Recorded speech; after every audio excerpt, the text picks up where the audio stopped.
Welcome to the Prophecy Club, where we study and research Bible prophecy. Our topic tonight is the light behind Masonry. Now, we know that Christians obviously have churches and places to gather and meet, but does Satan's crowd? We believe he does. And Bill is going to tell you tonight that that place that they meet, one of the places that they meet many times, is the Masonic Temple. You want to hear from somebody tonight that has earned the right, someone that has been there and been on the other side and experienced this. He didn't just get the information from reading books. He got this because he lived it. Listen to this.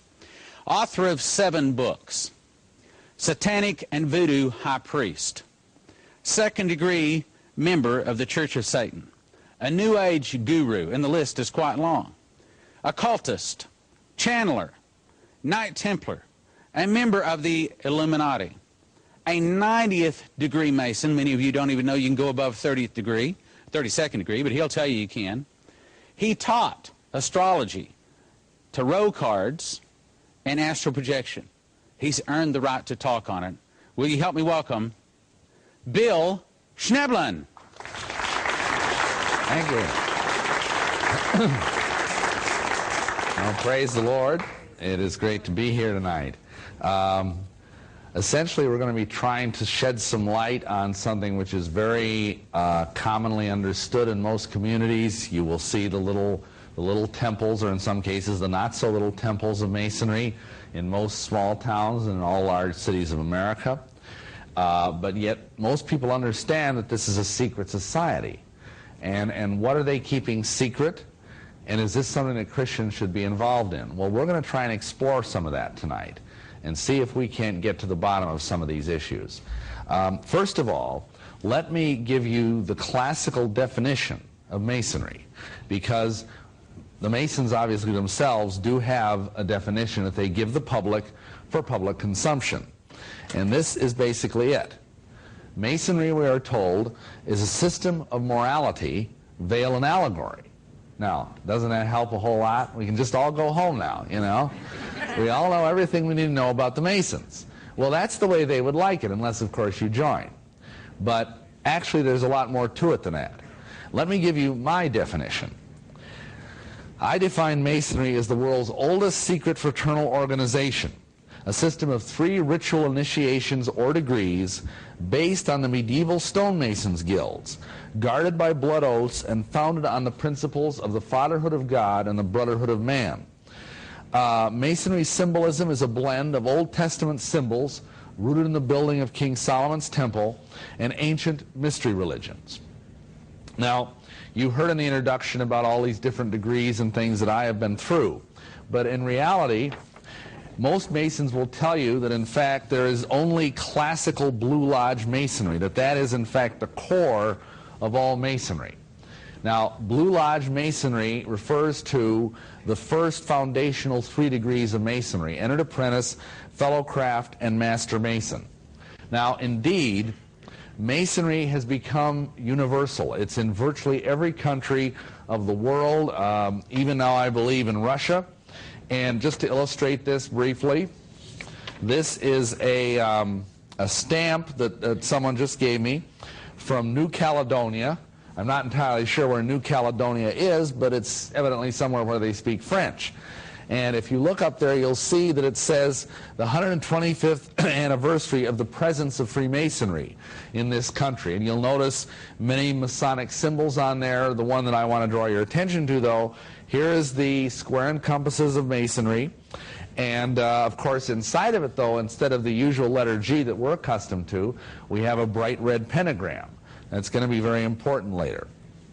Now, what needs to be understood is that in the United States, all the Grand Lodges that function here come from the Grand Lodge of England originally.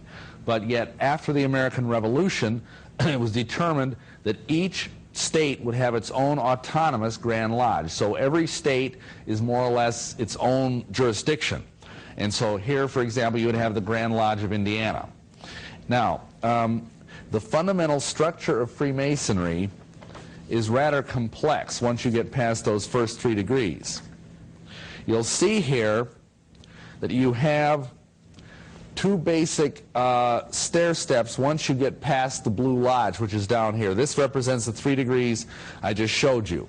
Then beyond that, you have, this is the Scottish Rite here, and this is the York Rite over here. Those are the two major paths that the Mason can travel. There are 29 degrees here, and there are 9 degrees here. And then when you get to the top, you can go into what is called the 33rd degree if you're one of the lucky few that get to do that, and that is called the Grand Sovereign Inspector General degree. Additionally, Masonry has what are called auxiliary or adoptive bodies, and those are under the arch. The best known of those is the Shrine. And then you also have things like the youth orders, De Molay and Rainbow, Tall Cedars of Lebanon, Daughters of the Nile, and so on. And now all of these together make up what is traditionally thought to be classical American Masonry. Now, suppose you wanted to be a Mason. This is something I'm not recommending, of course, but if you do, some of you may have seen the bumper stickers that say, "To be one, ask one." The tradition is that you have to ask a Mason. Masons do not do active recruiting, but yet on the other hand, they are in today because, frankly, Masonry is losing members fast. Now, I wish I could tell you this is because there was a mighty revival sweeping America and that Masons everywhere were just falling on their faces and repenting before God. And to a certain extent, that is happening, praise God. But I think it's more due to cable TV, a little more mundane reason. Because, frankly, there are better things most people have to do today than sit in a lodge room somewhere. And unless there's some compelling either political or social or economic reason why you want to be a Mason, you're probably not going to bother with it because, quite frankly, a lot of it is rather boring. And so Masonry is dropping in membership. A recent Time magazine article indicated that between the 1960s and the present day, Masonry has dropped from 4.5 million members down to 2.5 million members. Now that's pretty catastrophic. It's almost a 50% drop. But, you know, they're working now harder to get members. That's why now you will see more bumper stickers, more billboards, more ads in a newspaper, even though technically they're not supposed to solicit members. So you're supposed to ask a Mason. Now once you ask that Mason, there's a process that you're supposed to go through. What will happen is that Mason will go and present your petition to the lodge, and they will send out a committee. And that committee will meet with you and interview you. And there are certain requirements to be a Mason. And this might sound self-evident, but you're supposed to be a man. I mean, you can't be a woman, you can't be a madman, an old man in his dotage, a young man underage, or a fool. So if you're any of those things, I'm sorry you can't be a Mason. Additionally, you're supposed to believe in some sort of God. And then finally, the other thing they require is that you would have to have the financial wherewithal to be able to go through the degrees and everything like that. In other words, if you were, say, at the poverty level or near that, they probably would not recommend that you join because, like when I went through the Blue Lodge, it cost me about $150 just for the degrees, and that was in $1975. So I don't know what it would be today, but I'm sure it's more. Now, one other requirement I forgot to mention, you have to be a man freeborn of good report and well recommended. Now notice that freeborn part. That was used for a long time, over 150 years, to keep black men out of the lodge, because it was presumed if you were an American black person, you were descended from slaves. And so really up until the late 1980s, when the civil rights, legislation started really heating up, there were no black Masons. They had their own separate but equal branch of Masonry, which was called Prince Hall Masonry. And Prince Hall Masonry, of course, was sort of like the old Jim Crow days where you supposedly had separate but equal schools. And of course, the schools the black people went to were not as nice as the schools the white kids went to. Well, similarly, Prince Hall Masonry is much smaller. It's not as wealthy, but they do have all the degrees. Everything you see here up on this board is part of also Prince Hall Masonry. And unfortunately, the same problems spiritually exist with Prince Hall Masonry that exists with regular Grand Lodge Masonry. Okay. So let's say you've entered into your committee and you've had this committee report, and they go back and they tell the lodge what they think. Then the whole lodge votes, and they have a ballot box with white squares and black balls. And if any of you ever wonder where the expression blackballed come from, that is a Masonic term.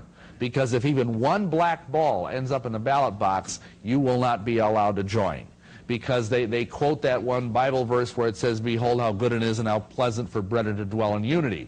And they say if even one Mason doesn't like you or doesn't think you're a decent person, you will not be allowed to join that lodge. You could go and try another lodge, but you would not be allowed into that lodge if even one black ball was given. Now, I briefly want to tell you, having laid that groundwork, how my story as a Mason. If you want to hear all the rest of the bizarre details, some of which Stan alluded to, I'd suggest perhaps you might want to get the other video that's out there already called Exposing the Illuminati from Within, because I don't really have time to go into it tonight. But suffice it to say, I was deeply involved in the occult. Now, I came to Masonry a lot differently than most people did. I came to Masonry already understanding its dangers. And I thought it was a good thing because I was a pagan, I was a witch, I was a high priest and a druid. And the Grand Master Druid of North America told me that I should join the Masons. He himself was a 33rd degree Mason. Now how's that for an endorsement for the lodge, huh? That it would be recommended by a druid. So anyhow, when I moved to Milwaukee with my wife and we were running covens all over the greater Milwaukee area, it happened one of the young men we initiated into witchcraft, his father was the junior warden of the lodge in the neighborhood. And I thought, well, gee, this works out nice. So I asked him to introduce me to his dad, and his dad sponsored me into the lodge. And naturally, they were delighted to get members because, like, for instance, that lodge, I think I was the youngest. I was like in my mid-20s, and I was the youngest member there by about 25 years. The average age, according to that Time article I mentioned earlier, the average age of a Mason right now in America is 70. And in fact, later on after I joined the lodge, typically we would have 6 or 7 Masonic funerals a year, and we'd only initiate 2 or 3 people. Now, you don't have to be a rocket scientist to figure out if that goes on for very long, you aren't going to have any lodge left. And indeed, that is the case. Many lodges have had to close due to lack of membership. But anyhow, I joined the lodge. I was initiated as an entered apprentice in 1975. I was passed to the degree of fellowcraft, I believe, that same year. And in 1976, I was raised to the sublime degree of a Master Mason. Soon after that, I went through the York Rite. I tried this branch first because people were telling me that that, in fact, was the Christian branch of Masonry. We'll look at that a little bit later. And then later on, I did the Shrine, I did Scottish Rite, I became a 32nd degree Mason there. And then I also went through the Shrine, I was even an associate patron in the Order of the Eastern Star, so I even was in that body as well. I was very involved in Masonry. I was a real fanatic. I was probably in lodge meetings 2 or 3 nights a week. And in fact, that's part of the reason we joined the Eastern Star together, is my wife said, at least that way I get to see you one night a week, because she joined as well, because that's the branch of Masonry that is also open to women. So anyway, I was very, very active in all of this. And then what happened was I moved back from Milwaukee, which is where all this took place. Oh, by the way, I have to show you this. This is me as a Shriner. That was taken about 1980. And soon after this, my wife wanted to move back to Dubuque for reasons that are gone into in greater length in the other video from Milwaukee, and so we moved. And because of that, I moved into a different Grand Lodge jurisdiction. And if you have your Bibles, I'd like you to go with me to Ezekiel chapter 8. And in Ezekiel chapter 8, now some of you may know Ezekiel was the prophet of the exile. And basically, he was taken away in the Babylonian captivity and did all of his prophetic ministry in Babylon. Now in Ezekiel 8, the Lord has taken him in vision back to Jerusalem to look at the temple. And starting in verse 12, this is God speaking to Ezekiel, and says, "Then said he unto me, Son of man, hast thou seen what the ancients of the house of Israel do in the dark, every man in the chambers of his imagery? For they say, the Lord seeth us not, the Lord has forsaken the earth. He also said unto me, Turn thee yet again, and thou shalt see greater abominations that they do. Then he brought me to the door of the gate of the Lord's house, which was toward the north. And behold, there sat women weeping for Tammuz. Then said he unto me, Hast thou seen this, O son of man? Turn thee yet again, and thou shalt see greater abominations than these. And he brought me into the inner court of the Lord's house, and behold, at the door of the temple of the Lord, between the porch and the altar, were about 25 men with their backs towards the temple of the Lord, and their faces towards the east. And they worshiped the Lord toward the east. Or they worshiped the sun, towards the east. Now, that may not seem all that riveting to you, but if you knew anything at all about Masonry, you would know that all Masonic temples are oriented, by the way, that's a Masonic term too, oriented towards the east. In other words, they, unless real estate or whatever prohibits, they essentially have a place so that the worshipful master and all devotions are offered facing east. Now, on the other hand, if you study Solomon's temple, which is what is being discussed there, you will see that the Solomon's temple faced west, with its back, as it were, to the east. And here were elders of Israel turning their back on the Ark of the Covenant and facing to worship the rising sun in the east. Now, the interesting thing is that the temple of Masonry is supposed to be Solomon's temple, and yet it's 180 degrees off. And not only that, there's implicit or explicit sun worship that is done in the Masonic Lodge, because we are told when the worshipful master is sitting enthroned in the east, the ritual says, as the sun rises in the east to rule and govern the day, so rises the worshipful master in the east to rule and govern his lodge. Now think of that. That is absolutely contrary to what is done in the Bible in the temple of God. And the reason why God had his temple built that way is because all around Israel were pagan nations, amen? There were nations that worshiped various pagan gods, Chemosh and Baal and all these other gods. And all of those were what are called solar phallic gods. They were rooted in the sun and in the worship of the male organ.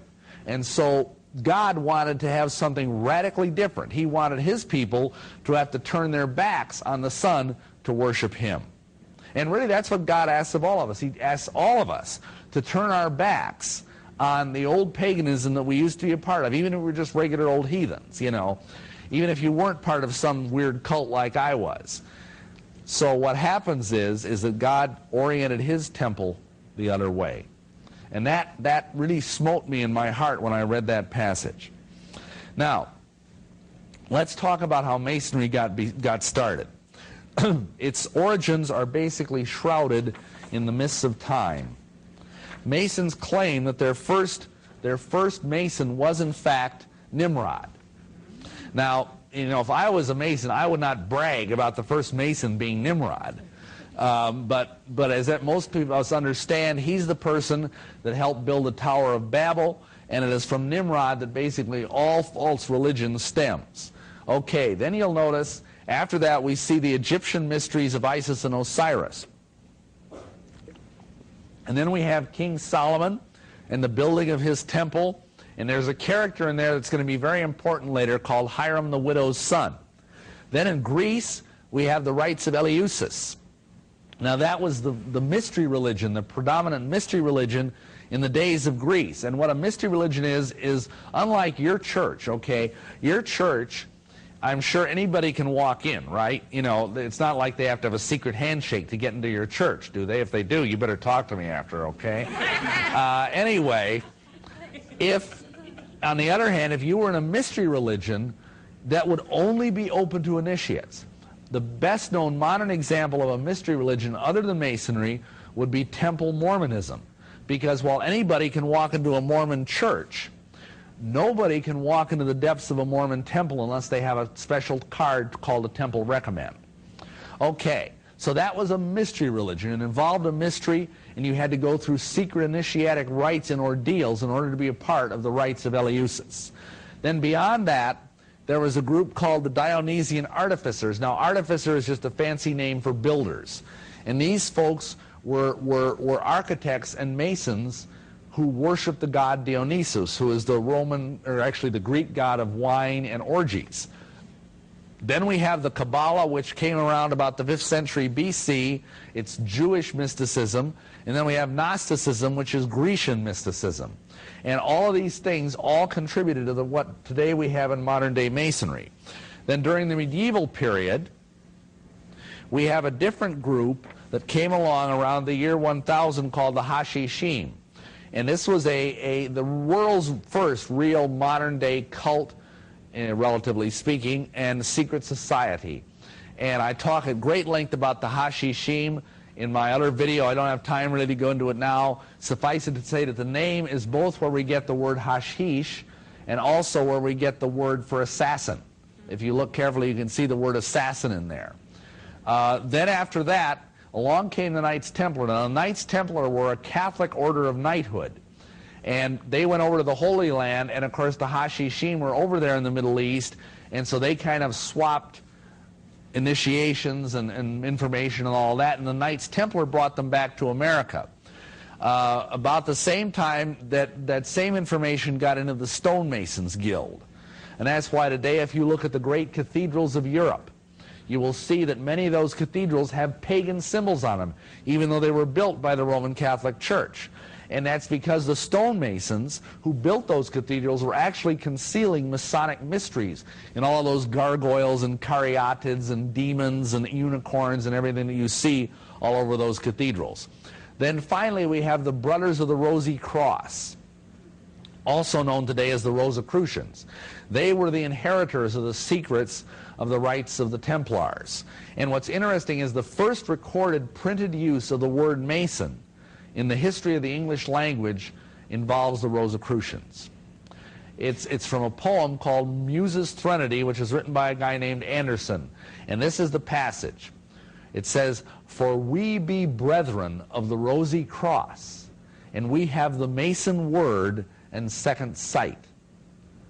Okay, now, most of you probably know, but the word second sight refers to psychic ability, or ESP, or paranormal power. And the Mason word is the secret lost word of Masonry, which we'll talk a lot more about later.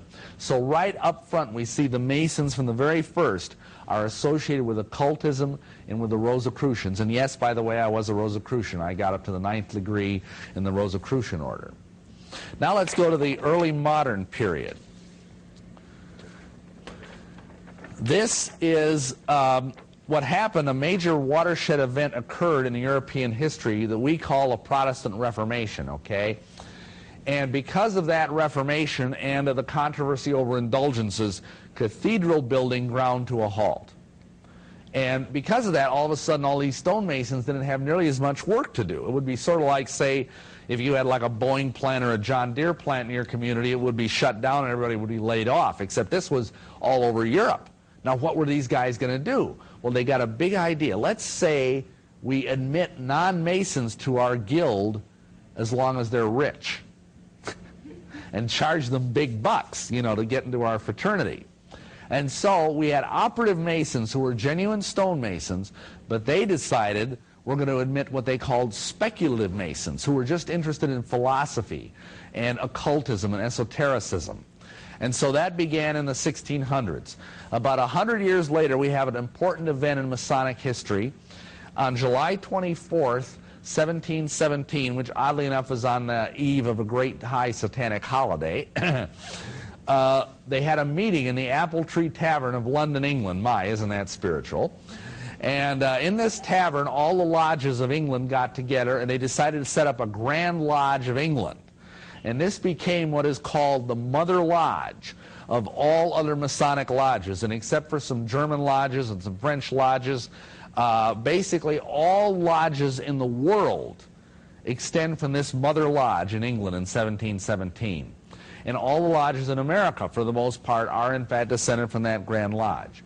Then finally, we have another group coming along in 1776 called the Illuminati Ordinen, or the Order of the Illuminati in English.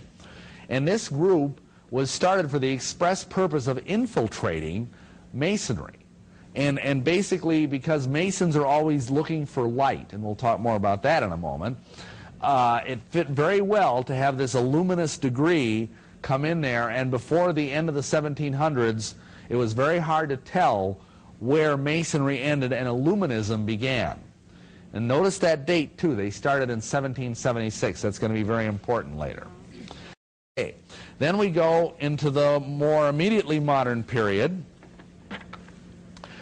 In the early part of the 19th century, there was a fellow named Captain William Morgan, and he was a Mason. And he did something unprecedented in the history of Masonry. He published a book with all the secrets of Masonry in it. And guess what? He disappeared. Now, a few years later, he left behind a wife and children. And a little bit of odd Masonic history, that widow of his went on to become one of the founder of the Mormon Church, Joseph Smith's plural wives. Odd little thing. But anyway, eventually someone confessed on his deathbed, one of the two guys that murdered William Morgan. They said they had basically tied rocks around his feet, taken him out in the middle of a lake, and dumped him overboard and drowned him. That caused such a stir that, believe it or not, for many, many years after that, Masonry was being driven from pillar to post. Masonic lodges were closing all over the country. There was actually an anti-Masonic party formed. Like today we might have the Libertarian Party or you know, whatever party as a minor party. There was an anti-Masonic party, and their platform was get rid of Masonry, make it illegal. And this got worse and worse and worse for the Masons. And had not the issue of slavery begun to rise up in the South, and indeed in the North with the abolitionist movement, it might have well driven Masonry completely off the shores of America. But, of course, slavery was more important, and the Civil War came along. And after the Civil War, Masonry enjoyed a new surge in popularity due to Albert Pike. Now, Albert Pike was a guy we're going to speak more of later, but he basically caused Masonry to become popular again.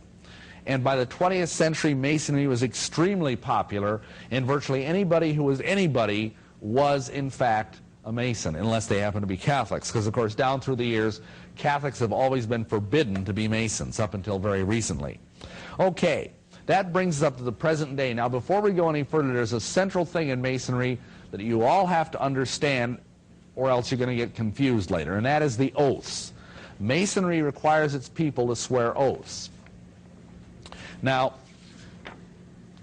this is an old graphic from a monitor, which is a ritual workbook of Masonry from the 19th century. And this illustrates the entered apprentice oath. Now you'll see here, this is the worshipful master.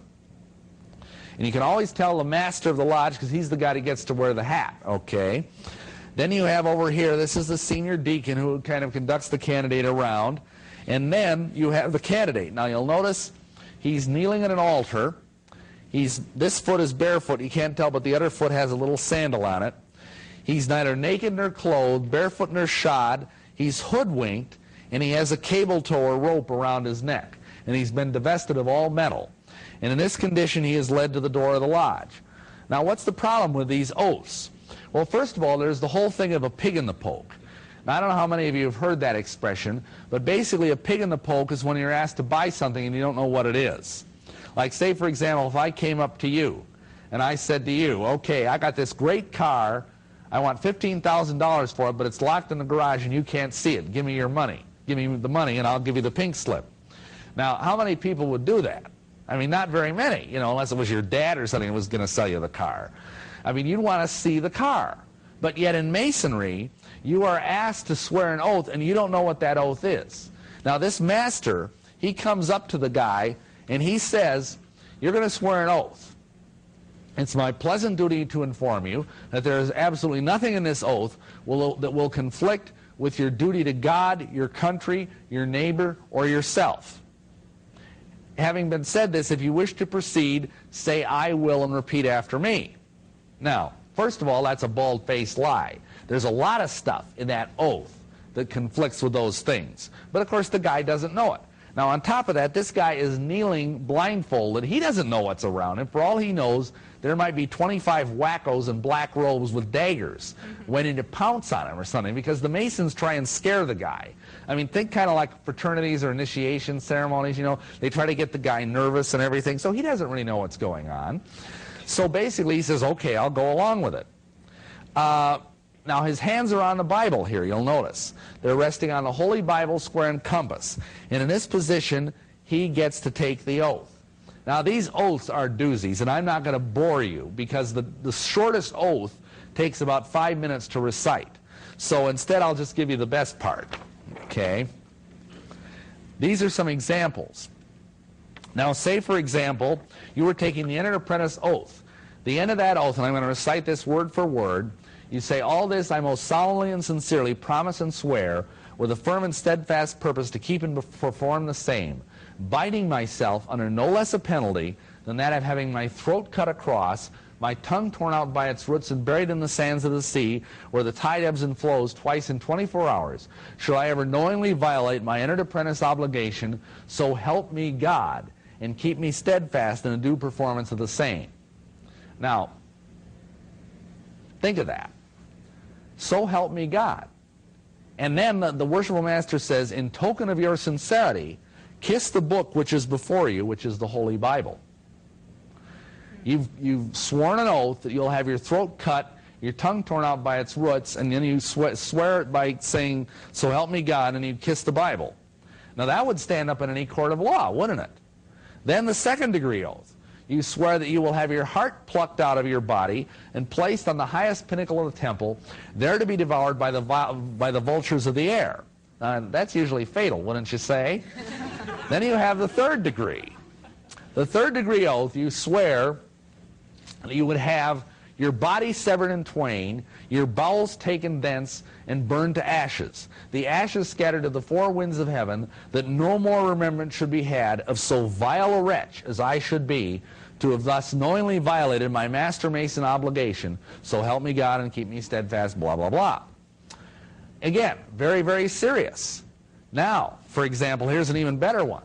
In the seventh degree of the York Rite, you swear that you would have your skull, the top of your skull, smote off and your brain exposed to the rays of the noonday sun. I tell people, this is your brain on masonry. You know, so, I mean, these are nasty things. Now, can you imagine your pastor swearing these oaths? Can you imagine your husband swearing these oaths? Can you imagine your deacons swearing these oaths? But countless of them do every single day. This is very common in Christian churches. Okay. Now, then there's the function of the enlightenment. What happens here is you're supposed to be enlightened. And once you've said all this horrible, bloodthirsty oath, the master comes down and he says, "My brother, in your current situation, what do you most desire?" Okay, now, this is a true story, supposedly. Happened in a Grand Lodge in Milwaukee. It was an initiation that was being done in June. Very hot night.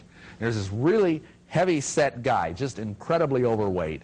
And by the time because you're about 15 minutes into the ceremony by then, and he was sweating and sweating and sweating and sweating, and his blue jammies that they put you in were just soaked with sweat. And he said, when the worship master comes down, he says, "My brother, in your present position, what do you most desire?" And now the deacon who's standing there, you saw that a moment ago, he's supposed to whisper in your ear, "Light." But he was kind of hot, and his mind was sort of wandering. And so the master says, "What do you most desire?" And the guy says, "A beer." and the deacon just freaks out, you know, and all the lodge goes, you know, like sacrilege or something. And so the deacon bends down and he whispers in the ear, "No, light." The guy says, "I don't care, a light beer, a dark beer, just give me a beer." So Masons are looking for light, okay? And when you go through the second degree, you ask for more light. And when you go to the third degree, you ask for further light. So here you're going to get light, okay? So the master says to all the Masons, he says, "My brethren, stretch forth your hands and assist me in bringing our newfound brother to light." And then what happens is he starts reading from Genesis. And he goes, "In the beginning God created the heavens and the earth," and he gets to the place where it says, "And God said, let there be light." And everybody claps their hands, and the blindfold is taken off the guy's eyes, and what he sees the three great lights of Masonry, the Holy Bible, square and compasses, illuminated by the three lesser lights, which are three burning tapers. And he's supposed to be enlightened by this awesome sight. Now, it wasn't real enlightening for me, but maybe I was a tough sell. I don't know. But anyway, that's what happens. That's how you get enlightened in Masonry. Now, only once you've gone through this are all the dread secrets of Masonry actually revealed. And you know what those dread secrets are? They're basically secret handshakes and passwords. So we're going to go into that now. By the time you're done, you're going to probably know more about Masonry tonight than most Masons know. In fact, I can guarantee that. Okay. When your ritual training is done, you are taught that there are ways that you can recognize another Mason. And those ways are basically signs, tokens, words, and points of your entrance. Now, what do we mean by that? Well, first of all, let's talk about signs. Signs are various weird cryptic gestures. The only one you're ever going to see out in public is the Grand Masonic Hailing Sign of Distress. But I'm just going to try and do a couple of the other ones just so you get the idea. All of the signs are based in the idea of the way your hands are placed when you take the oath. So, for example, I'm going to right now do the Entered Apprentice sign. This is the due guard of the sign, because one hand is under the Bible and one hand is over the Bible for the Entered Apprentice degree. This is the actual sign, and you'll notice it reflects the penalty, that your throat is being cut. Okay, now, the Master Mason degree, this is the due guard, and this is the sign, because your body is severed in twain. Okay? Now, the Grand Masonic Hailing Sign of Distress is a little more complicated, and I need to explain how this works. When you take your third degree oath, you promise that if you ever see a Mason giving the Grand Masonic Hailing Sign of Distress, or hear the words that are part of that sign spoken, you must fly to the aid of that Mason if there is a greater likelihood of your saving his life than of losing your own. Okay? And this actually can be very serious sometimes, because there are reported cases like, say, for instance, in World War I, a German U-boat commander has serviced and was about to fire upon a United States frigate. But he looked through the periscope and he saw the captain on deck giving the Grand Masonic Hailing Sign of Distress, and so he didn't fire upon the ship. There are many, many stories told, usually from World War II, of where American and German soldiers would be on a face down, and they were both Masons, and one or the other would give the Grand Masonic Hailing Sign of Distress, and they wouldn't shoot one another because they were brother Masons. And that brotherhood, notice this, transcends national loyalty. It transcends the oath you take as a soldier in the United States Army. Stuff like this. Kind of interesting. So anyhow, here's what happens with the Grand Masonic Hailing Sign of Distress. You start out like this. Okay? Now let's say I was a Mason, and I was walking down a dark alley and I was being mugged by a crazed midget. Okay? Now this is the sign that I would give. Now, handily enough, this looks just like what you would do if you were being held up, right? But actually this is much older. I mean, this isn't just since the 19th century. You start out like this, and then gradually you bring your hands down into this position. And then finally, your hands end up basically in the same gesture as you would be making if you were doing the sign of a Master Mason. Now, but this all kind of flows together, and I'm going to try and do it for you as well as I can. There are also words that go with this, okay? And here's how it goes. You go, "O Lord, my God, is there no help for the widow's son?" So, "O Lord, my God, is there no help for the widow's son?" And if you were a Mason and you heard those words spoken, like in a dark alley or when you were out walking at night or something, you would be obligated by an oath to go and help that guy. What's interesting, another little bit of Masonic history, is that Joseph Smith, the founder of the Mormon Church, was a Mason. And when he was being shot by a mob in Carthage jail in Carthage, Illinois, he was at a window trying to kind of climb out of the jail because people were firing at him from within the jail, and people were also firing at him from outside the jail. Supposedly, his last words were, "My Lord and my God," according to the Mormon Church. But according to eyewitnesses, they were, "O Lord, my God, is there no help for the widow's son?" And what's interesting even further is that a lot of people have speculated that many of the fingers that were on those triggers shooting Joseph Smith had Masonic rings on them. because he had stolen the secrets of Masonry and run off and started his own Masonic temple, which is now called the Mormon Temple, because all the secrets that are inside the Mormon Temple are just, you know, warmed over Masonry. That's all it is. Okay, then next we'll go to tokens. And what do we mean by tokens? Well, these are the secret handshakes.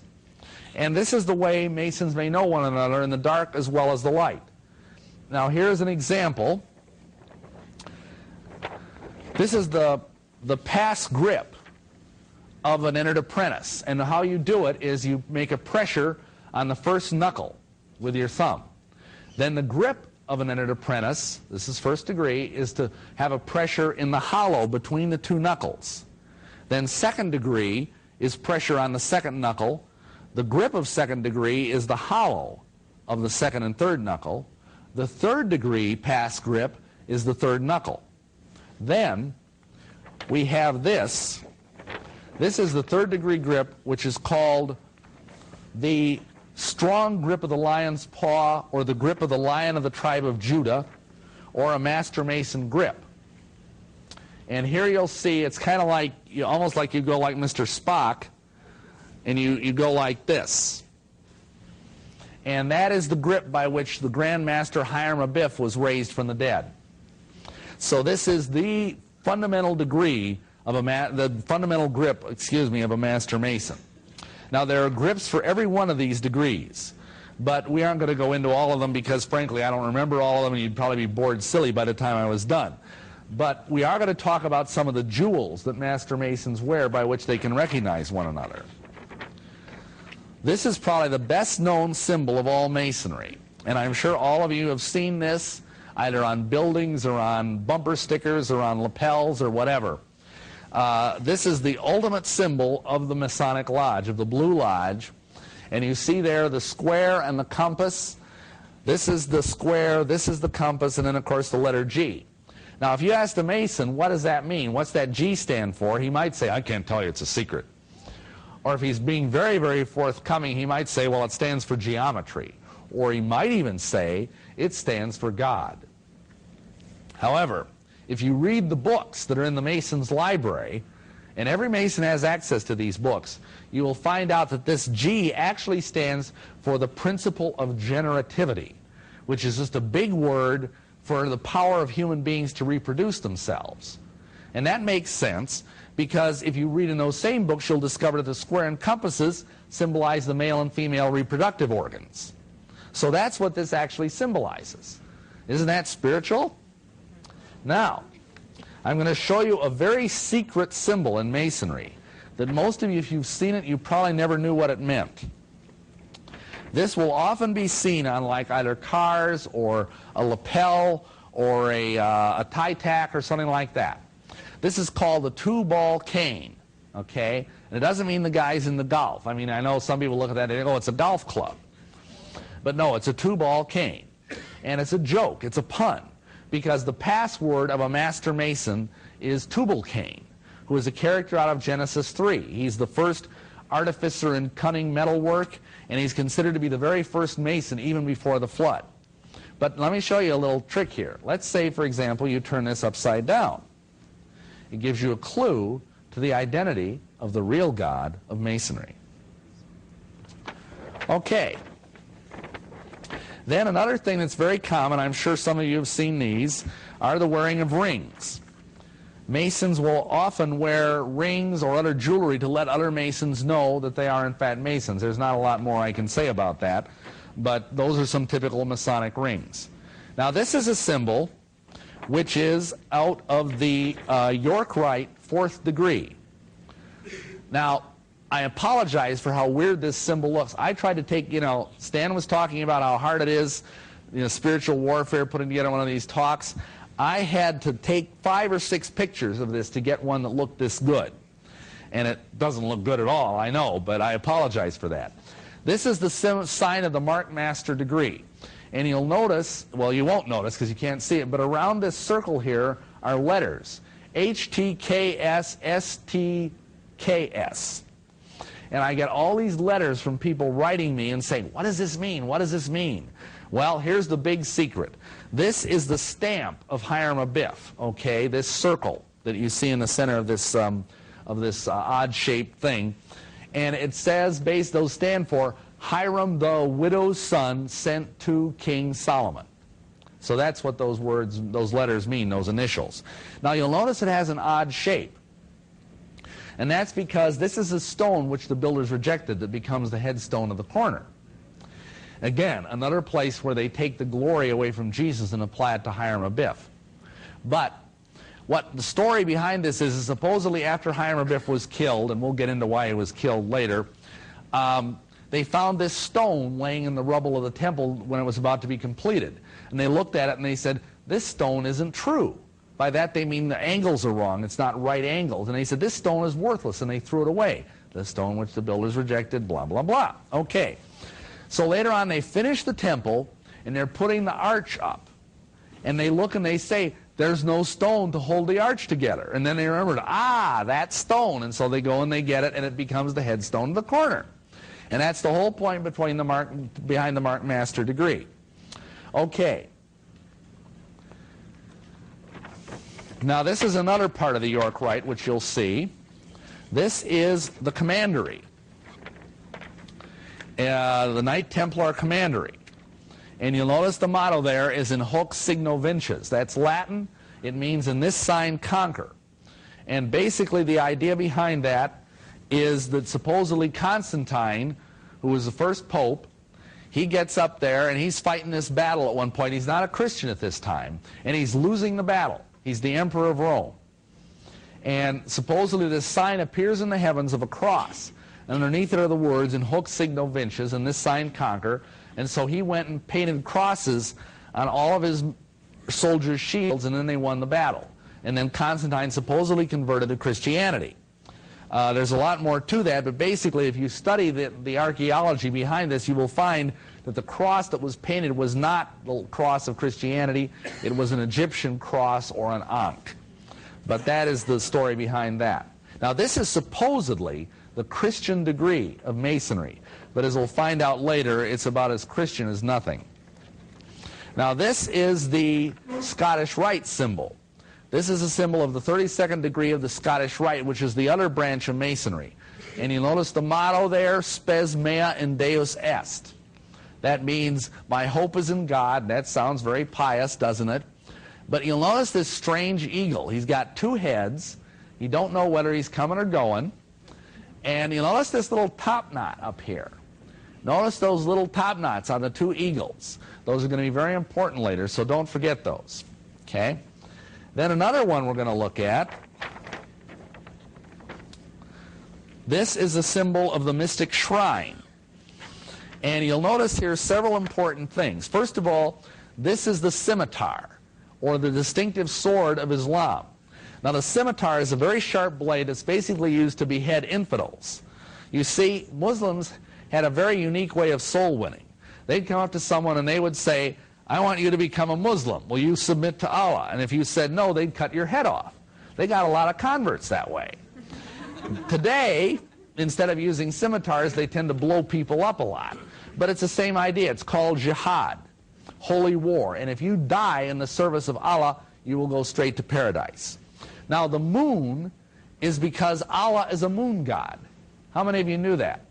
Allah is not the supreme Father God that we think He is. He is not the same as the God of the Bible, which everybody wants you to think. No, no, no. Allah is a rock.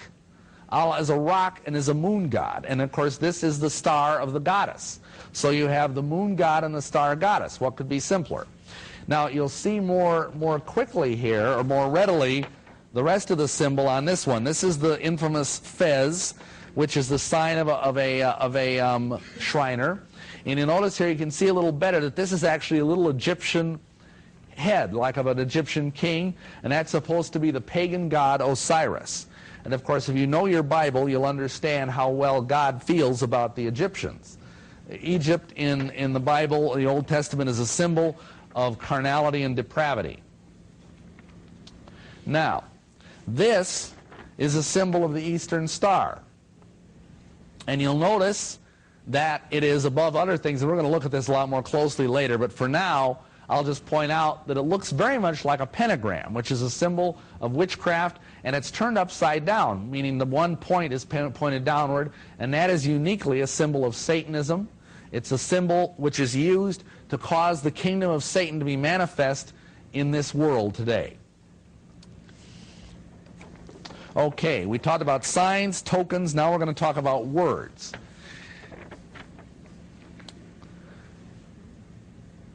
These are the secret passwords of the 3 first degrees. The password for the entered apprentice degree is Boaz, for 2nd degree is Jachin, and for 3rd degree is Tubal-Cain. Now we'll talk about the main word of the Masons later. But for now, what I want to go into is some other ways that Masons might identify each other. Let's say, for example, I heard that there was a Mason running a store downtown. It was like, say, a jewelry store or something, and he gave discounts if he knew you were a brother Mason. So I would walk in there, and I would say something like this. I'd talk to the manager, and I'd say, I see you're a traveling man. And he would say, yes, I travel from west to east and from east to west again. And you would say, in search of what? And he would say, in search of that which was lost. And then you would know that you were both Masons, and you'd get the discount. Another way you might do that is to come into the store and say, I've heard that I can get a square deal here. Because, see, Masons always deal with one another on the square. Another way is to come in and say, do you know the widow's son? Now, of course, if you say this to somebody who's, not a Mason, they just kind of look at you, okay, right, why don't you go get a life, fella? And that's the end of it. But if he's a Mason, he knows that you are a Mason and you'll get whatever benefits you're looking for. And basically that's how much business is done. In a couple minutes we're going to get into that. We're going to talk about how Masons often use Masonry to grease the wheels of business and the making of deals and things like that. Okay, we've just been talking about the signs, the tokens, the words, the points of our entrance. The last one is probably the hardest to understand just from the way the term is, but points of your entrance is the way that a Mason stands, the way he approaches the altar in the east. And if you look, what you see up on the screen right now is the way an entered apprentice would approach the east. He has the heel of his right foot into the hollow of his left, at right angles to one another. And that is a sign of an entered apprentice. Now, understand something. If I were to stand in a courtroom before a judge who was a Mason and put my feet in this way, he would know that I was at least an entered apprentice Mason. And he would be required by his oath to give me preferential treatment over my adversary in the courtroom. Now, this is the way a Master Mason does the same thing. Now here you'll notice the feet are at right angles to each other, the heels touching together. And this is the way a Master Mason would stand and approach the altar. And again, the same thing applies. If this person were to go into a court or even like a job interview perhaps and want to let people know that he was a Mason, he might stand this way and not have to say a word. It's interesting, though, that Proverbs chapter 6 and 12 says this, a naughty person, a wicked man, walketh with a froward mouth. He winketh with his eyes, he speaketh with his feet, he teacheth with his fingers. Just what we're talking about here. And people say the Word of God isn't inspired. Okay. Now, let's talk about the good old boy network. Let's talk about the craft and business.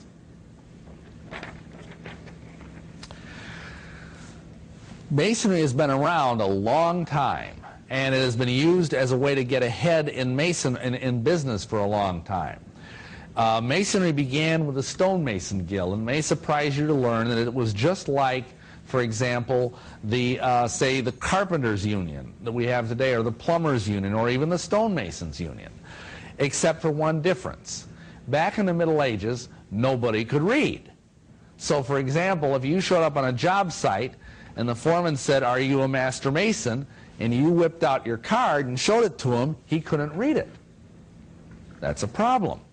So how do you let someone know that you're a Master Mason if they can't read? Well, the answer is simple. You walk into the job site, you say, I'm a master mason. You can either use some of these little handshakes, or you can simply do this. You go like this, and the guy knows you're a master mason. And that's all there is to it. You got the job. Just as good as a dues card. Now here's another question. It's more contemporary. Let's say your boss is a mason.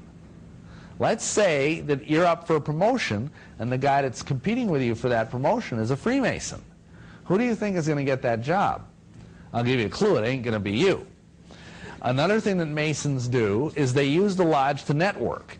And this is especially the case with doctors and lawyers. Because doctors and lawyers, it used to be, their codes of ethics would not allow them to advertise. I know all of you are probably sick of seeing commercials for lawyers now. But, you know, back in my day, when I was, say, maybe 20, 25 years old, lawyers were not allowed to advertise. And so the only way they could advertise was through the lodge or through similar fraternal organizations. They would develop networks, and that's how they would get referrals. So then we have the whole thing of discounts. I've already alluded to that, that, for example, you can walk into a store, and if you're a Mason, you say certain little funny words, and they'll give you a discount. And then, of course, the question becomes, how many large corporations are being run today by Masons? Many, many of them. Just one example. How many of you know that Dave Thomas, the guy that owns Wendy's, he's a 33rd degree Mason? Might want to rethink where you buy your hamburgers. Anyway, and it's a shame because I always kind of like that guy. Anyhow, then we've got the lodge and the law. This is even getting more sinister here, folks. Because of what I just mentioned, this whole issue of how lawyers used to build clients, there's always been a close association between the lodge and the law. Large numbers of lawyers and judges are Masons. In fact, in the old days, almost all lawyers were Masons. That's a little bit less true today, but and especially obviously if you're a female lawyer, you're not a Mason. But many judges and many lawyers are Masons. Additionally, throughout Europe and America, a disproportionate number of law enforcement people are Masons.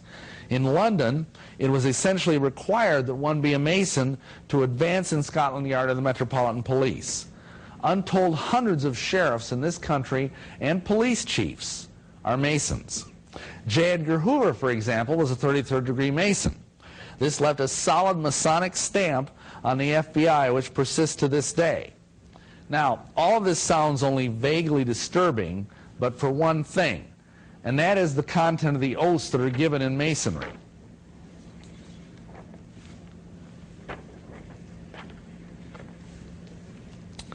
For example, when you take the third degree oath of a Master Mason, one of the codicils in that oath says that you will warn a brother Master Mason of approaching danger so that he can get out of the way.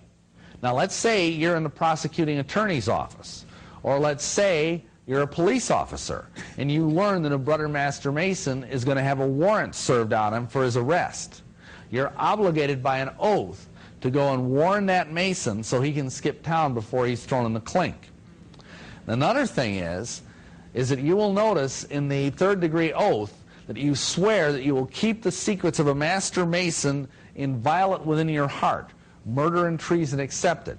That means any crime except murder and treason, you are obligated by that blood oath to cover. If he's a rapist, if he's a child molester, if he's a thief, if he's an arsonist, any of that stuff, you have to conceal that. You are not allowed to talk about that.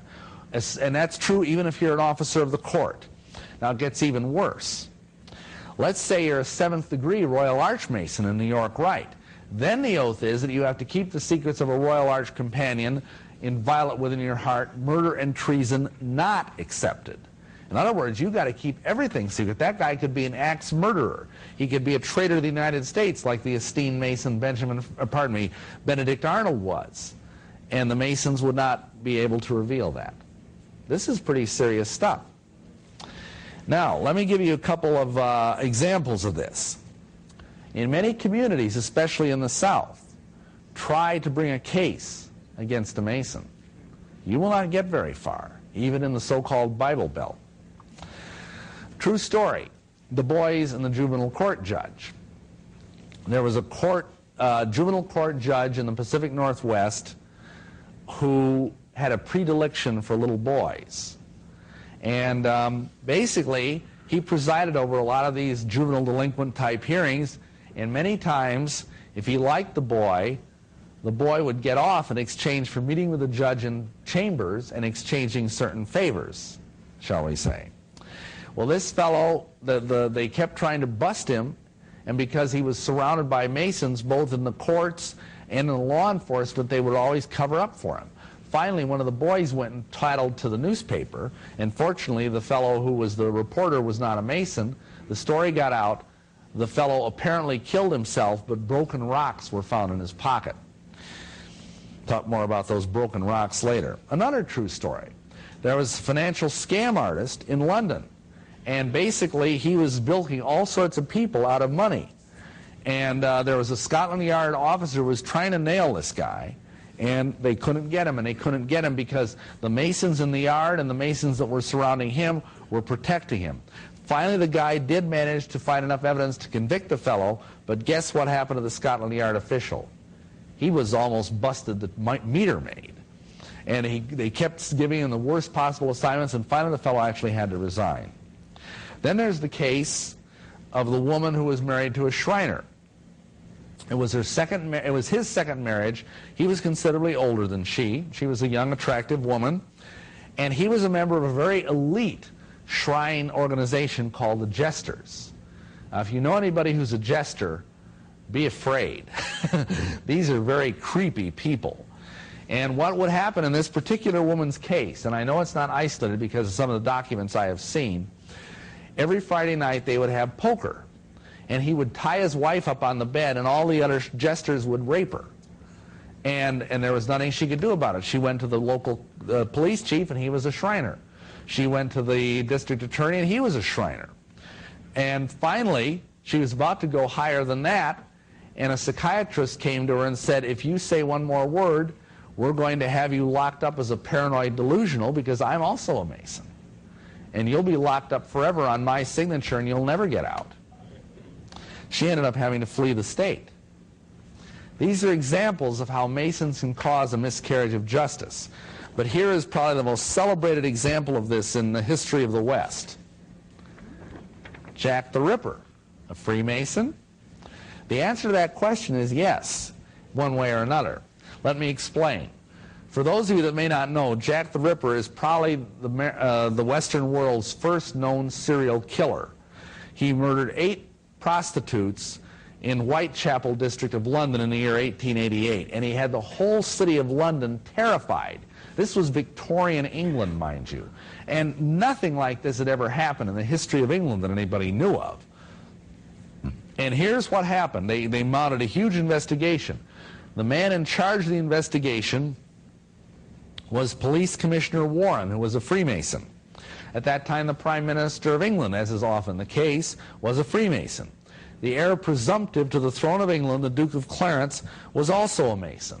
And the physician to the royal court at the time, Dr. Gull, was a Freemason. Now, here's what actually happened. The 8 women who were killed, if you study this, and I happen to have been, before I even became a Mason, I was kind of a Jack the Ripper buff. I'd read several of the books about him and kind of studied up. And when I became a Mason, I realized that the horrible way these unfortunate women were murdered was in accord with Masonic ritual gestures. Just one of them had her throat cut from ear to ear, another one had her bowels ripped out of her body and thrown over her left shoulder, and so on and so on. These were Masonic ritual murders. But why? Well, here's what happened. Believe it or not, the Duke of Clarence, who was second in line to the throne of England, had fallen in love with a prostitute named Annie Crooks. And he married this woman. Now that was bad enough, but he had a child by her, a little girl. And this woman, horror of horrors, was a Roman Catholic. Now if you understand the way the Parliament and the monarchy work in England, there is a law that no member of the royal family can ever marry a Roman Catholic because of the adversarial relationship that existed for centuries between the Church of Rome and the Church of England. And so this would have shaken the very foundations of the throne of England. So Dr. Gull, who was a physician and surgeon, had Annie Crooks committed to a mental institution where she died by suicide several months later, because of course in those days mental hospitals were not really Club Med, not that they are today either.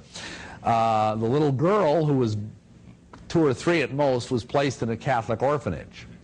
But every woman in Whitechapel, from Catherine Beddoes to Mary Jane Kelly, that knew of the wedding and knew Annie Crooks, were horribly murdered to conceal the secrets of a brother Master Mason. Now, you'll notice the thing up there on the board says the Jewes will not be blamed for nothing. Now, you might wonder, what the heck does that mean? Well, this phrase was scrawled on an alley in Whitechapel during the height of the hysteria. What does that phrase mean? Well, believe it or not, Police Commissioner Warren ordered it immediately struck from the alley. It was taken off the alley, erased. He claimed it was because he did not want to have anti-Semitic riots, because he was afraid people would believe the Jews were out there killing prostitutes. Actually, that was a lie. This term, Jewes, is actually a Masonic code word. It refers to the 3 ruffians who murdered Hiram Abiff: Jubilo, Jubilah, and Jubilum. And this was a kind of roundabout way of saying the Masons will not be blamed for nothing.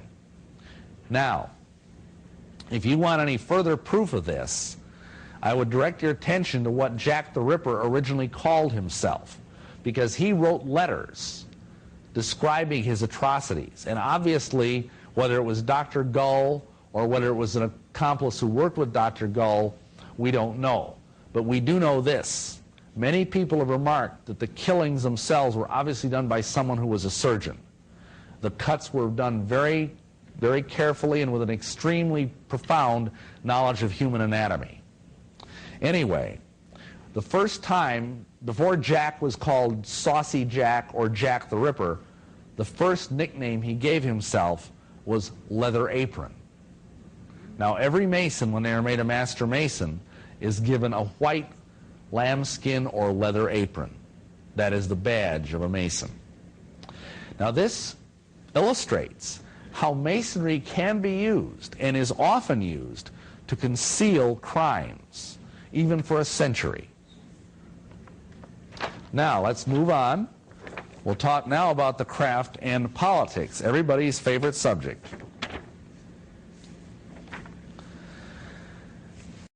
Most politicians, as everybody has probably observed, tend to be lawyers. As we've already discussed, most lawyers are Masons. Therefore, a lot of politicians are Masons. Many heads of state are Masons. At least 17 presidents of the United States have been Freemasons. Let's talk about the Revolutionary War period. I've already mentioned that Benjamin Franklin was a Mason. Pardon me, yeah, Franklin, Benedict Arnold, Paul Revere, George Washington, possibly Jefferson. We don't know that for sure. John Adams was a strong anti-Mason, though. Now, let me talk for a moment about Washington, though. The Masons make an incredible amount of hay out of the fact that Washington was a Mason. I mean, I'm sure some of you have even seen, like around the time of Washington's birthday, they have ads in the paper, you know, showing Washington presiding over the Grand Lodge and so on and so on. Let me tell you something. All of that is basically fiction. I document in my book, Masonry Beyond the Light, the fact that, yeah, Washington was a Mason. He joined when he was an officer in the British Army in his youth, dare I say, before he knew better. Additionally, in those days, if you wanted to get anywhere in the officers' corps of the British Army, you had to be a Mason. But I have a letter documented in my book that proves that at the end of his life, Washington wrote a clergyman, and he said that he had not been inside of a Masonic lodge for 30 years. So much for him being a devout Mason. I think he basically figured out early on that there was nothing that he needed to belong to, and basically just walked away from it. There was no teaching in those days that you had to renounce Masonry or do anything like that, and so he just basically stopped going. And he made that very clear. Plus, on his deathbed, he denounced Masonry because he had discovered it had become a tool for bringing the Illuminati into America. How about 20th century politics? Look at all these darlings of the conservative right. Jesse Helms, Bob Dole, Strom Thurmond, Ronald Reagan, who was made an honorary Mason, Gerald Ford, Harry Truman, and Franklin D. Roosevelt. All of these people were high-level Masons with the exception of Reagan, who was just made an honorary Mason. Now think of that. All these people except Reagan have taken Holy Communion out of a human skull, because that's what's involved in being a 33rd degree Mason. And you would not believe the oath that these people have to take. They swear that they will work for the destruction of law, religion, and government. And then you wonder why this is so bizarre today in our government, our political system. Freemasonry has been called America's civil religion, and rightly so. You will often find Masonic worshipful masters laying the cornerstones for civic buildings. I'm sure some of your civic buildings, like post offices or courthouses, have had blessings by Masonic worshipful masters. And of course, a blessing from a worshipful master is like a curse. Then we have the nation's capital. This is a map of the nation's capital. And you will notice, I'm going to spin this a little here. This here is the Capitol itself. You'll notice the little horned goat guy there around the Capitol. Then here is the square. Here is the compass. One point of it is over the Jefferson Memorial, and conveniently the other point of it is over the White House. Now this shows it a little bit more clearly. Actually, that may be reversed, but I'm not going to mess with it. You'll see here we have an inverted pentagram pointing straight at the White House. You ever wonder why our president is having all of these problems? Then down the road a piece, just 13 blocks away from the White House, is the House of the Temple, which is the supreme headquarters of the Scottish Rite. Ever wonder, number 13? Well, we're going to talk a little more about that later. So you see here that and the Masons brag about this. There are articles in Masonic magazines about how a Mason laid out Washington, D.C. A Mason laid down the architecture and everything for Washington, D.C. Okay, now we're going to talk about Masonry and the New World Order. For as long as the conspiracy has existed, which is basically since the Tower of Babel, that was the world's first United Nations. How many of you realize that? The Masons have been working to basically accomplish two things: the destruction of the worship of the true and living God on the one hand, and secondly, the establishment of a one world government and a one world religion. And if you notice, you see that even right in the Tower of Babel. If you read that chapter, Genesis 11, it talks about, they say, let us build a tower and a city. The tower is a symbol of religious Babylon. The city is a symbol of political Babylon. Then you put them together and there's the New World Order. Now since that time, down through the centuries, Masonry has worked either behind the scenes or even out in the open to try to destroy things for the church. Now it started getting pretty obvious during the time of what is called historically the Enlightenment. Now that was a period just after the Protestant Reformation in the early 17th century, or pardon me, 1700s, where this new philosophy came about called the Enlightenment. And it was the idea that we didn't need faith anymore. We didn't need religion anymore. We had a new God rising, and that God's name, science. That science could give us the answers, that logic and reason could give us all the answers we needed, and we no longer needed to have all of these other things going on. We no longer needed to have faith in this invisible God that could not be put in a test tube, so to speak, and measured. And so the Enlightenment came along, and that was followed very quickly on by the Illuminati coming on the scene. Two of the earlier members of the Enlightenment who were also Freemasons were Francis Bacon and Elias Ashmole. And what happened is Francis Bacon wrote a book called The New Atlantis. And that book was basically trying to evoke the spirit of the original continent of Atlantis. Now, some of you may know, some of you may not. Atlantis is a mythical continent that supposedly existed in the days several hundred years before Christ, and supposedly was like the golden age. I mean, it had great science, it had great philosophy, great occult powers, great technical achievements. And it was sunk under the sea because of its pride. Some people believe that that is a reflection of the Noahic flood in Greek myth. There may be other explanations. But what Francis Bacon wanted to do was create a new Atlantis on the American continent where Masonry and occultism could be practiced openly. The most obvious, and what I tell people, quite frankly, is that Masonry and Christianity have been struggling in this country for 200 plus years. It's kind of like Esau and Jacob in the womb fighting. And that conflict has never fully been resolved, even to this very day. And one of the earliest manifestations of this conflict was in what I call Satan's seal of approval, the Great Seal of the United States. I'm not going to go into a lot of depth on this, but let me just say this much. Down through the centuries, right from the year 1776, the United States began working on a seal. And this seal was usually worked on by committees that were composed predominantly of Masons. Now, down through the years, by the time we get up to this century, the seal was more or less obscure. But then Henry Wallace, Henry Morgenthau, and FDR, all Masons, decided they wanted to place this seal on the back of the dollar bill. And, of course, that's where it remains to this day. So in 1935, we had the Great Seal placed on the back of our dollar bill.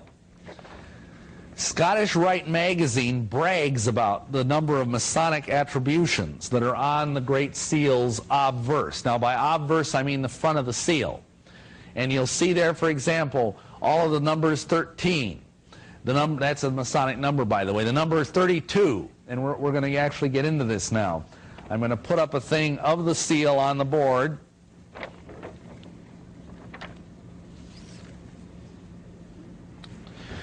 Several interesting coincidences, if you believe in such things. For example, there are 32 feathers in this wing for the 32 degrees of the Scottish Rite. There are 33 feathers in this wing for the 33rd degree. Down below, there are 9 feathers in the tail of the bird, contrary to what the Scottish Rite magazine, obviously in addition to being spiritually deceived, Masons can't count. There are 9 feathers in this tail, which represents the 9 degrees of the York Rite. What could be simpler? So, then look at that eagle. What's the deal with the eagle? Well, we know it's a noble bird, but how many of you realize that for years when this seal was first being created, Benjamin Franklin, who was both an Illuminist and a Satan worshiper, sorry to tell you, and a Freemason, he lobbied for it being a phoenix instead of an eagle. He wanted this bird to be a phoenix. Now, what the heck is a phoenix? Well, the phoenix is an occult mythological bird that goes back to ancient Egypt, and it was called the Bennu bird. And what was distinctive about this bird is that every so often it would immolate itself. It would set itself on fire and be reduced to ashes. And then from the ashes it would spring, reborn, as a entirely new bird. And, of course, this was a symbol of death and resurrection, which is the core of the mysteries of Masonry. Now, I want to show you something. Remember I told you to pay attention to that top knot on the top of the eagles on the Scottish Rite symbol? Well, if you look at this very carefully on let me see, it would be this bird here. This is the way Franklin wanted the eagle to look.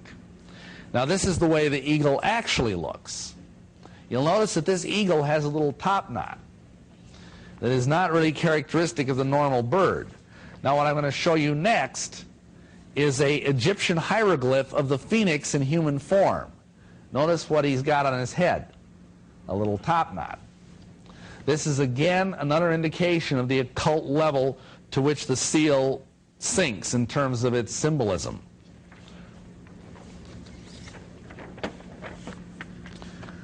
Now, let's talk about the reverse of the seal.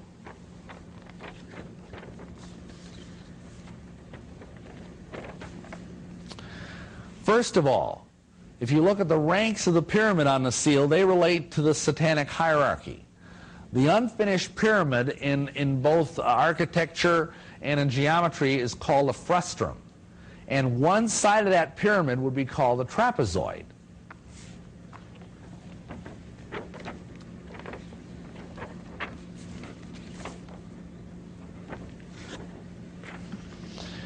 You'll notice there that this is a trapezoid, this shape, and it's unfinished. You'll notice also that there are 13 ranks here. And then look at the all-seeing eye up there at the top. That all-seeing eye is not God, brothers and sisters. Masons would like you to believe that it is. This is their God, but it ain't my God. I'm sorry. If you study that symbol, that eye is actually called an Utchut eye or a widget eye, and it's a symbol of the all-seeing eye of Osiris or Horus. See, my God is not a cyclops. He has two eyes, not just one eye. And now down at the bottom here, you'll notice this interesting Roman numeral. If you add that up in the Roman numeral system, it comes up to 1776, which seems appropriate. You'll notice that above it says Annuit Chaptus, and then down below it says Novus Ordo Seclorum. That means this year begins the New World Order. Now, you might think, oh, that's okay, you know, that's America, right? We're the New World Order. No, America did not begin in 1776. Think about it. There were we hadn't even won the war yet. There were no Articles of Confederation. There was no Constitution. There were no states. This does not refer to America, my friends. On May 1st, 1776, the Illuminati was formed. That is the New World Order. Not America, I'm afraid. They just want to plant the New World Order here. But that is not the New World Order. Now I'm going to put up briefly, this is how that pyramid can be decoded in terms of the satanic hierarchy. And you'll notice down here at the bottom are the conventional degrees of the York and Scottish Rite, all the way up to the Supreme Council of Grand Sovereign Inspectors General. Then above it we have the various satanic orders, some of which, in fact I'm sad to say, most of which I was a member of, all the way up to the 9 unknown men, the 7, and then the great architect of the universe himself, Lucifer, the limitless light of nothingness. That's his title. And I think it's rather appropriate, actually. Anyway, and that is what that seal means. That is what that all-seeing eye refers to. That is a symbol, ultimately, of Lucifer. Now, let's talk about this conspiracy in a little more detail and depth.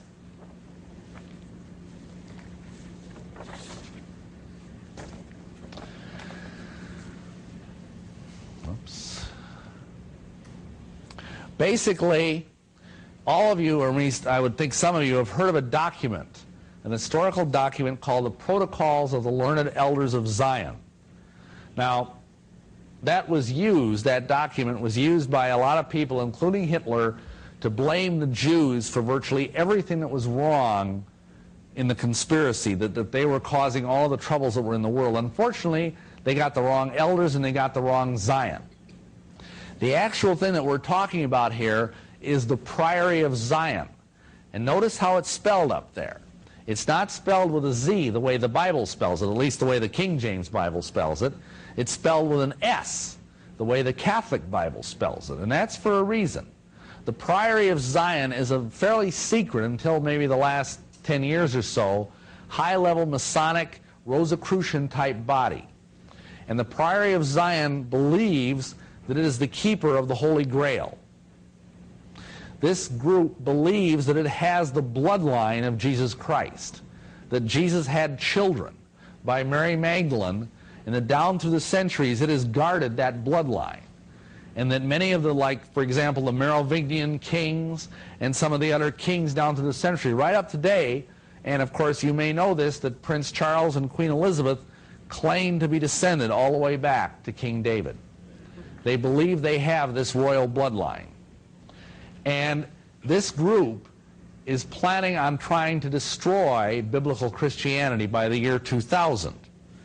And the way they're going to do it, see, they teach in their inner circles, and now this has all kind of been revealed by a series of books, beginning with the book Holy Blood, Holy Grail back around 1986, 1987, that Jesus did not die on the cross, that he was spirited away from the tomb, that he married Mary Magdalene, and they ran off and lived happily ever after and had children, and that he died a happy old age. And down through the years, these descendants of Mary Magdalene today are part of the reigning houses of Europe and the reigning houses of Freemasonry. And they believe they will very soon rule the world. But here's the interesting thing. The way they believe they're going to destroy Christianity forever is sometime in the next couple of years, this is the planning, and God can always interfere with these plans, is they're going to produce the bones of Jesus. Or at least what they claim are the bones of Jesus. I don't know how they're going to prove that. And they believe that will destroy Christianity, along with the revelation that Jesus was married and that he never rose from the dead. So this is part of the plan. And unfortunately, you know, they are moving ahead with their plan. I know God, though. I know he can certainly do something to prevent that. But ultimately, this is what's going to happen if they have their way. Now, if you want to understand the philosophy of this group and what they want to do, the highest levels of Masonry, don't look at the American Revolution, because while there were Masons involved in it, it was very biblically based. Look at the French Revolution. The French Revolution was, in fact, a textbook case of what the Illuminists and the Masons would like to do if they get their hands on our government. Now, if you know anything at all about the French Revolution, you know it was very awful. They had the Reign of Terror, where thousands and thousands of people were sent to Madame la Guillotine for a very close shave. And clergy, whether Protestant or Catholic, were killed without mercy. Churches were destroyed, monasteries were destroyed, churches were defaced. For example, Notre Dame Cathedral, which is noted throughout the world for the beauty of its architecture, which is Masonic, by the way, was defaced. A half-naked prostitute was enthroned on the altar as the goddess of reason, and a crown was placed on her head and a burning torch was placed in her hand. This, my friends, is the origin of the Statue of Liberty. She is not the goddess of liberty, she is the goddess of reason, as opposed to religion, because everybody knows that no reasonable person would believe in God. No reasonable person would believe in Jesus Christ rising from the dead. Now, would they? And so when you see Lady Liberty in New York Harbor, realizing that the light that she is raising is the light of Lucifer, not the light of liberty. And if you want further proof of this, let me point out two things. Number one, the Statue of Liberty was created by a Freemason in France, designed and built by a Freemason in France as a gift to the Freemasons of America. And not only that, if you look at the tablet that she holds in her hand, you know what's engraved on that tablet? Just 4 characters. 1776, the year the Illuminati was formed, not the year America was formed. Now, we need to get on here. The next character we're going to deal with, no, this is not Santa Claus on a bad hair day. This is probably the most honored Mason in American history. His name is General Albert Pike. And this guy is one of 2 Masons who has the honor of being buried in the House of the Temple in Washington, D.C. You will have a lot of Masons try and tell you, because if you read Albert Pike's material, you will find out that he's an antichrist, that he's a Luciferian, that he mocks Christianity, that he denies the virgin birth, that he denies the resurrection of Jesus Christ, that he calls the early Christian fathers dunces. This is all in Morals and Dogma, the book which is virtually the Bible of the Scottish Rite. But let me tell you, there is not a more honored Mason in American history.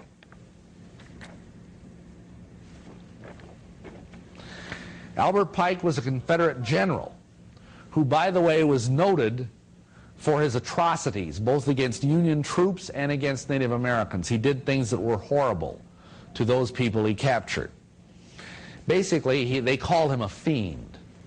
Then he went on to, with General Nathan Bedford Forrest, to found the Ku Klux Klan. And he had the title of the Chief Justice of the Invisible Empire. The Ku Klux Klan is a Masonic body. Now, it's not officially a Masonic body, but it was started by a Mason. And to this day, it maintains many of the same characteristics of Masonry. He was the sovereign Grand Commander of the Scottish Rite, which meant he was the highest-ranking Mason in America. He also was a supreme Luciferian pontiff, which meant he was the highest-ranking Satanist in the world. He's also the author of Morals and Dogma. It was said of Albert Pike that he was the greatest Masonic philosopher of the Western and English-speaking world, that he left Masonry, he found Masonry in a cabin, kind of in desolation after the Ani-Masonic period of American history, and left it in a temple. He's the only Confederate general to be buried within the city limits of Washington, D.C., and he's the only Confederate general and KKK member to have a 50-foot statue in his honor within Washington, D.C.'s city limits. Now, why isn't the NAACP out picketing that, huh? Anyway, the guy was a racist. The guy was a war criminal. The guy was a Satan worshiper.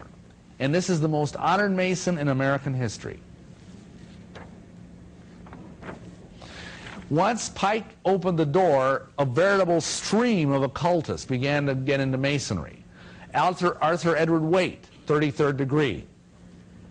He's the author of the monumental tome, which probably weighs 10 pounds, called the New Encyclopedia of Masonry. He wrote many other books. He was a member of the Occult Society, the Order of the Golden Dawn. And one of the books he wrote was the Book of Black Magic and Pacts, in which he's happy to tell you how to sell your soul to the devil. Thank you very much. This next gentleman, Bishop C.W. Leadbeater, was the Archbishop of the Liberal Catholic Church, which is a branch of the Theosophical Society. Now, the Theosophical Society is the grandmother of all New Age movements. And he was also a pedophile who was nearly run out of England because he couldn't keep his hands out of his older boys' cassocks.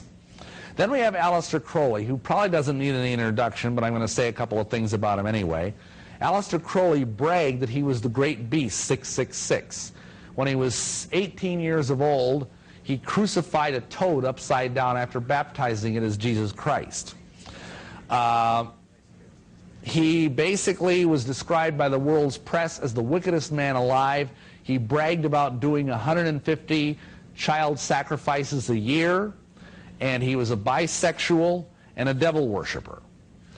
He had so many Masonic degrees that he said if he were to wear the jewelry of all the different Masonic degrees he was entitled to wear, an elephant would creak under their weight. And basically, I've seen a list of all the Masonic degrees he held, and it filled 5 pages. Then we have W. Wynne Westcott. He's the city coroner of London at that time. He was a high-level Mason and a high-level Rosicrucian and the co-founder of the Hermetic Order of the Golden Dawn. Then we have Manly P. Hall. Manly P. Hall is more contemporary. He just died about, I think, 1991 or 1992. He has been described as the most honored Mason of the 20th century. Manly P. Hall was an occultist. He wrote hundreds of occult books. He was a Rosicrucian. He wrote the monumental masterwork, The Secret Teachings of All Ages and Countries, which is invariably in every Scottish Rite library that I've ever been in. And this guy, again, teaches people how to sell their souls to the devil. One of the books that Manly P. Hall wrote, The Lost Keys of Freemasonry, tells us that once a Master Mason becomes the warrior on the block, the seething energies of Lucifer are his to command. When this fellow died, he was eulogized greatly, incredibly well by the Scottish Rite Journal. And yet the guy was a black magician. Now, and understand something. If you're here tonight and you happen to be a Mason, these are your brothers. These are your brothers. And this is just a partial list. In my book, Masonry Beyond the Light, I document how virtually every leading occultist of the last century was a Freemason. Every leading witch, every leading black magician, every leading white light magician, they were all Masons. What a wonderful, wonderful recommendation for the fraternity. So, now we're going to look at Masonry from the Christian point of view. Is Masonry in fact a religion? I get brochures sent to me quite frequently by irate Masons. I get a lot of email from irate Masons. Praise God. Pretty soon I'm going to get as much nasty email from the Masons as I do from the witches. But anyway, and they send me these brochures in which they say Masonry is not a religion. Over and over again, every Grand Lodge in the United States says Masonry is not a religion. They say it's a religious society, but it's not a religion. Now, what does that mean? That's like me saying, well, I'm Jewish, but I'm not a Jew. I mean, they're just playing word games. I say, let's forget the word games. Let's just look at what Webster's Dictionary said. When I first wrote my book, I went to my bookshelf. I had a copy of Webster's Dictionary. I pulled it off the shelf. I looked up the definition of religion. It basically said this, that religion, number one, is a belief in a deity or deities. Number two, it is an organized system of rituals and prayers offered to that deity. Number three, that it's an organized system of philosophy and ethics. Now, does Masonry meet any of those criteria? Well, let's look. In order to be a Mason, as I've already mentioned, you must believe in God in some form or other. Because right when they bring you to the lodge, they bring you in, you're made to kneel, and you're asked, in whom do you put your trust? And if you don't say in God, you're let out of the lodge. They'll give you several chances. And by the way, you're not allowed to say, I put my trust in Jesus Christ, because the Masons don't believe Jesus Christ is God. Okay. And he's dragged further around the lodge to the senior warden station, where he's stopped again. And the guy goes through the same thing with him a second time. And then he manages to escape him, and he's dragged further, and ultimately he's stopped by Jubilum. And Jubilum asks him for the secrets of a master mason, and he says, I cannot, I will not, and he says, then die. And they smack the candidate on the head with a setting maul. It's made out of rubber. And they've got some guys behind him that are holding this kind of trampoline-like thing. And they knock him head over heels into this trampoline, and he's supposed to be dead. Then they go around the lodge, and they bury him, because they're trying to conceal the fact that they just murdered the Grand Master. So they bury him in the rubble of the temple, and what that means practically is that they take him to a corner of the lodge, and they dump a bunch of kindling wood on him. And then at midnight, they come in, and they dig up the body, they carry it out of Jerusalem, and they bury it on a hill where there's an acacia bush, which is the Masonic symbol of immortality. Well, anyhow, this stuff takes about an hour to do. To make a long story short, the ruffians are exposed, and they find out that this Grand Master Hiram Abiff is buried up on this hillside. So Solomon goes up there with his fellow craft and with his colleague Hiram, king of Tyre. Not the same Hiram, this is a king. And they go up there, and Solomon says, my brother, I feared the master's word is forever lost. Why? Well, because 1/3 of it was held by Solomon, 1/3 by Hiram, king of Tyre, and 1/3 by Hiram Abiff, and now Hiram Abiff is history. He's maggot meat. So what are we going to do? So they decide on the way to the grave that whatever words are first spoken upon seeing the body, those will be the substitute word. Okay? So they get to the body, and as they get to the body, they're all going like this, because it stinks so bad they can't smell it, because, as the ritual says, because of the effluvia which emanated from the grave. And this is partly where you get the Master Mason sign, is this. Okay? So Solomon says, okay, let's try and raise the body with the grip of an entered apprentice. So they try to do that, but unfortunately the flesh cleaves from the bones, and they can't raise the body. So, okay, let's try fellowcraft grip.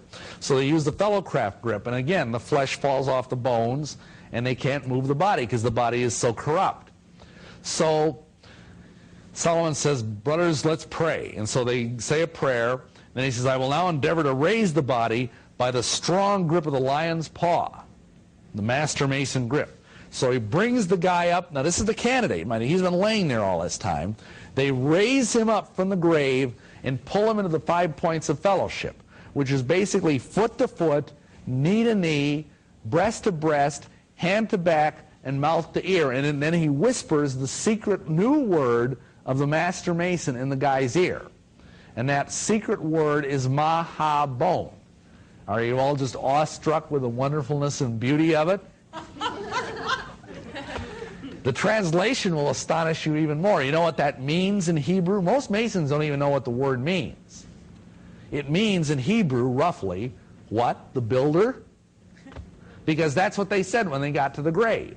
They go, what? The builder? Because Hiram was the builder, you know. So that's the great secret of the Master Mason degree. The real word is lost. Now let me explain something about this. When you go down and you're knocked down as a candidate, pretending to be Hiram, that's a Masonic baptism. It's even called that in the literature.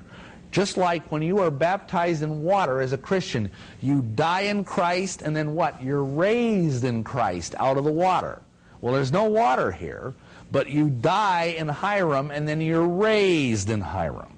It's the same exact thing, except do you really want to be raised in Hiram?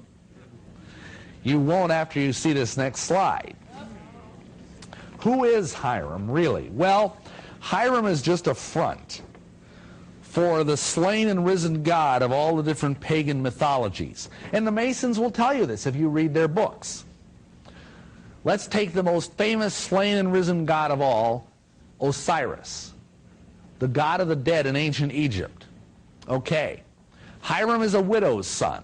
So is Osiris.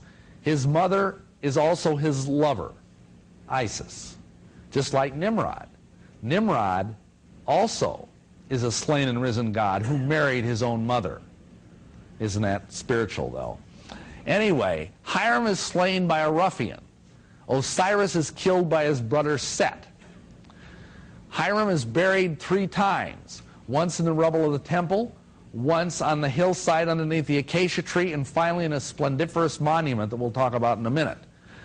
Osiris is also buried 3 times. Hiram travels as a son. What does that mean? Well, when he's led around the lodge and is attacked by the 3 ruffians, he's moving clockwise, which is the direction of the sun. Also Osiris. Hiram is raised from the dead, but with something missing. That something is the lost word. Osiris is raised from the dead, but with something missing. Now, we're going to have to talk about that. According to Egyptian legend, when Set murdered Hiram, he was essentially cut into 12 pieces. Now, Isis was a goddess, and she wept and moaned over the fact that her lover was gone, and she ran over the countryside to find all the different pieces. And when she found them, she put them all together and used her magic to bring him back to life. But unfortunately, one piece was missing. Guess which piece? A very important one if you're a guy. Anyway, that piece was missing. And so Osiris could not be fully restored. And so instead of living, he had to go to the realms of the dead and reign over the underworld. Now, we've already mentioned what Osiris's lost member was. What about this? Let's look at the monument. I tried to get a picture of this, but I couldn't find one, of the monument that is erected over Hiram's dead body when he was finally buried with honor. And what it is, it's a picture of a broken column with a beautiful virgin weeping over that broken column, and behind the virgin is Father Time unbraiding her hair. Okay? Now let me decode that for you. The broken column is the missing member. That's pretty easy. The beautiful virgin is Isis, who is both virgin and mother. And finally, Father Time. You know what Father Time was known as in Greek mythology? He was called Kronos. That's where we get our word chronometer or chronology. Before that, he was known as Saturn. And before that, he was known as Set, the murderer of Osiris, the ruffian, if you will. So there's the whole thing, right in a nutshell. Now, understand that in magic and in masonry, the adept's word is his power. Osiris's missing member is the lost word. And here's the great mystery of masonry, the great mystery of all these ancient mystery religions, and I'm going to try and be as delicate as I can about this, folks, but it's kind of gross. This is what these people worship. Believe it or not, the mystery that none of these people could solve, that none of these people, these ancient sages, could understand, is the fact that the male organ, when it brings forth seed, it dies and can't be resurrected for a while, whereas the female organ is immortal or eternal. That is what this whole thing is about. You know, talk about penis envy. I mean, I'm sorry. This whole thing is a giant solar phallic cult. Pure and simple. And my question to you again is, have you been baptized into Hiram? Now, if there's any doubt of this, here is the symbol of resurrection in Masonry. That's the Washington Monument, and when we were driving here today from Indianapolis, we passed several cemeteries. You'll see these on Masonic tombstones all the time, because this is what the Masons hope as their resurrection. And if there's any further doubt, let me remind you of this. When God created the temple, or rather the tabernacle in the wilderness, and even the temple, he put a veil between the most holy place where the Shekinah glory of God dwelt and the holy place. Masons have a veil over their most holy place too, over their God. It's called an apron. And that's why they wear that apron over that part of their body, is because that is their God. Now, mind you, 99 out of 100 Masons don't even know this. They're ignorant of it. They've never bothered to read the books, just like most Christians never bothered to really study their Bible. It's the same thing. My people, though, are destroyed for lack of knowledge. And this is the problem, is that Masons don't know, and they're leading themselves and their families down the road to perdition. How about the York Rite? Well, first of all, we already mentioned the stone which the builders rejected. That's taking away the glory from Jesus. Second of all, believe it or not, when you get to 7th degree in the York Rite, you learn that the Master's word has been found. Are we all happy? Can we do the dance of joy? The Master's word has been found, and guess what it is? It's Jah Baal An. Now, you know what that means? What that means, believe it or not, is this is the name of God.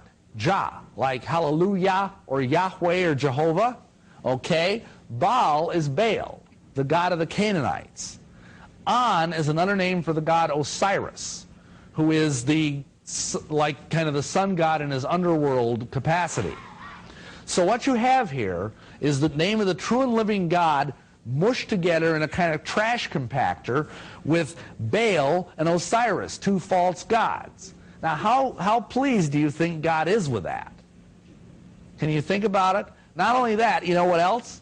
They use God's name as a password in the Royal Arch degree. When you do the beginning degree work, and I was actually a Master of the Veil in the Royal Arch, they say, are you a Royal Arch Mason? And you know what your answer is? I am that I am. That's the name of God that he thundered down from Mount Sinai to Moses. I am that I am. So I would tremble to say this name the way they say it. Then we have the commandery, the Christian degree. This is supposedly the Christian degree of Masonry, the Knight Templar commandery. Well, first of all, it's based on the Knights Templar organization, which I document in my book is anything but a Christian organization. Jacques de Molay was the last Grand Master, and he was burned at the stake for being a pedophile and a child abuser and a black magician and an idolater. He worshipped a god named Baphomet, which looked like a goat. Now, it teaches salvation by works, but most importantly, and this is the most awful thing that I know of in Masonry, and it's pretty bad, folks. When you take the oath as a Knight Templar, I did this myself. You're led into a room. It's all in black, and there's this huge triangular altar with a black velvet tablecloth with 13 burning candles. This is supposed to be the Last Supper, okay? There's a huge Bible open with a skull on it. You go through the oath, and then you take this skull in your hand, the top is removed, and you discover there's wine in it. And the oath, the penalty of the oath, like, you know, having your throat cut and all of that, you take communion out of this skull, and you swear in the name of Jesus, because this is the Christian degree, remember. You swear in the name of Jesus that if you ever reveal the secrets of this degree, that all the sins that you ever committed will come back on your head, and that all the sins of the man from whose skull you are drinking will come back on your head. Now, talk about crucifying the Son of God afresh and bringing him to an open shame. Jesus Christ died for your sins if you're a Christian. He washed them away with his shed blood. You're saying you want him back if you ever break this oath. I mean, first of all, you shouldn't be taking the oath in the first place. But beyond that, that is appalling. That is blasphemy of the first water. Now, how about the Scottish Rite? Well, in the 19th degree, and I sat through this, I know it's true, they call up the devil. They have a whole ritual where they call up the devil. He comes out and he terrorizes all these Christian ministers and makes fools out of them. And then you're anointed in that same degree a priest after the order of Melchizedek. Now think about that. That's Jesus' priesthood. And the Masons certainly don't have the right to convey it. Now guess what the sacred secret word of the 17th degree, the Knights of the East and West, is? It's Abaddon. Abaddon is another name for the devil, the angel of the bottomless pit. And then there's more communion out of a human skull. These guys are really into this skull thing, let me tell you. Then we have the mystic shrine. Whoops. The mystic shrine, first of all, it's all Islamic. You swear on the Quran, you swear in the name of Allah, the God of my forefathers, the God of the Muslim and the Muhammadan. That's how the oath is sworn. And I'm sorry, Allah is not my God and he's not the God of my forefathers, one way or the other. And in addition to that, there's a whole bunch of ungodly tomfoolery that I don't have time to even get into. Then the next thing we'll look at briefly is the Eastern Star. What's wrong with everybody says, oh, what's wrong with the Eastern Star? It's so special. We sing the old rugged cross. We sing, I walked in the garden alone when the, and I mean, it's like, yeah, it's all real sweet. But guess what?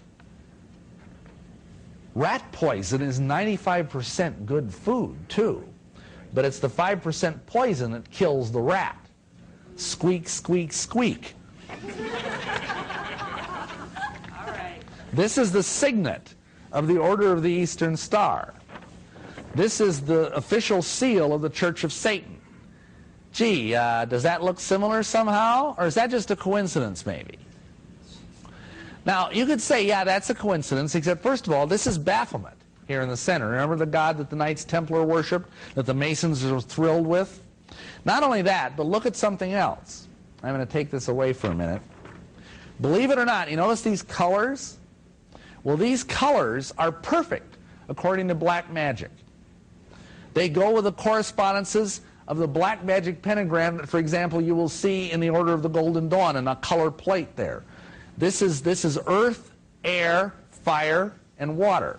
Now this fifth point, which is white, is the akasha. And that's like the astral stuff of ectoplasm and the dream realm and all of that. Additionally, as if that ain't bad enough, guess what, folks? The Eastern Star is not the Star of Bethlehem. They say, oh, but our motto, we've seen the star in the east and are come to worship him. Well, here's the problem. The Magi were not looking east to see a star. They were already in the east seeing the star, which was west. Think about it. If they were, say, in Persia or India and they were looking at Bethlehem, they would be looking what direction? West. The star was in the west. It was the western star, not the eastern star. You know what the eastern star actually means? It is a Masonic and occultic code word for the star Sirius, the dog star, which is the most cursed star in the Egyptian sky. It is the star of Set. It's the star of Satan. And right now, we're in its time frame. We're in what is called, you know why this period is called the dog days? Because in the Egyptian latitudes, this is when the dog star Sirius was at its highest point. And it was the hottest It was the most blasted, cursed time of year because the Nile was at its lowest point and all the crops were dying and everything. And this is the star that they're praying around in the order of the Eastern Star. Additionally, the 5 star points were ruled over by pagan goddesses, not by biblical characters.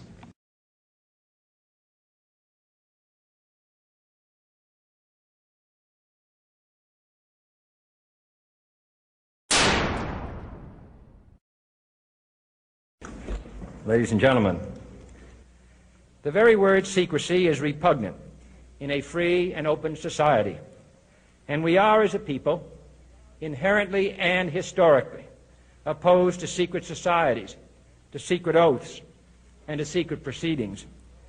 We decided long ago that the dangers of excessive and unwarranted concealment of pertinent facts far outweighed the dangers which are cited to justify it.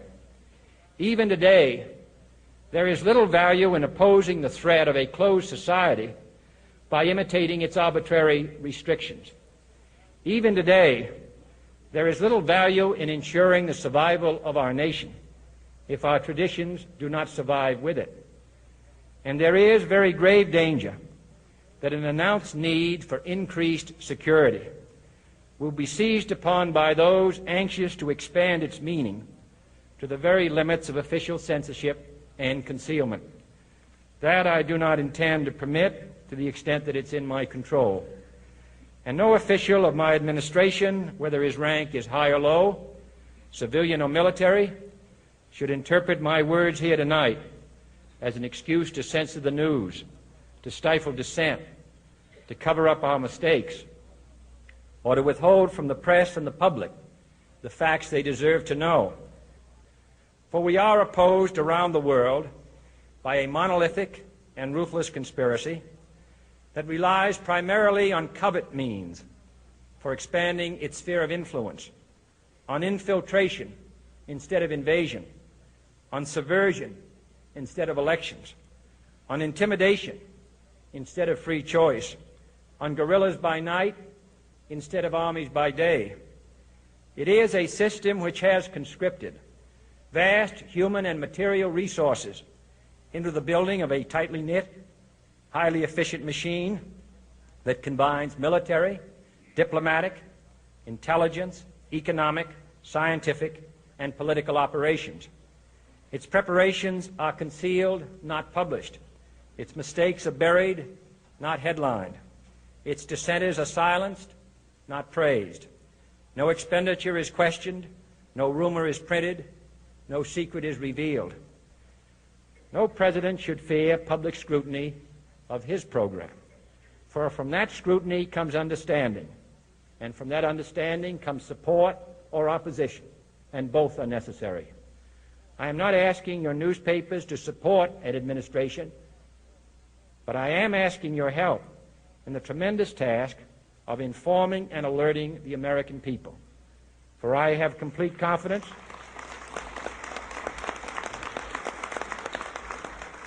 in the response and dedication of our citizens whenever they are fully informed. I not only could not stifle controversy among your readers, I welcome it. This administration intends to be candid about its errors. For as a wise man once said, an error doesn't become a mistake until you refuse to correct it. We intend to accept full responsibility for our errors, and we expect you to point them out when we miss them. Without debate, without criticism, no administration and no country can succeed, and no republic can survive. That is why the Athenian lawmaker Solon decreed it a crime for any citizen to shrink from controversy. And that is why our press was protected by the First Amendment, the only business in America specifically protected by the Constitution, not primarily to amuse and entertain, not to emphasize the trivial and the sentimental, not to simply give the public what it wants, but to inform, to arouse, to reflect, to state our dangers and our opportunities, to indicate our crises and our choices, to lead, mold, educate, and sometimes even anger public opinion. This means greater coverage and analysis of international news, for it is no longer far away and foreign, but close at hand and local. It means greater attention to improved understanding of the news, as well as improved transmission. And it means, finally, that government at all levels must meet its obligation to provide you with the fullest possible information outside the narrowest limits of national security. And so it is to the printing press, to the recorder of man's deeds, the keeper of his conscience, the courier of his news, that we look for strength and assistance, confident that with your help, man will be what he was born to be, free and independent.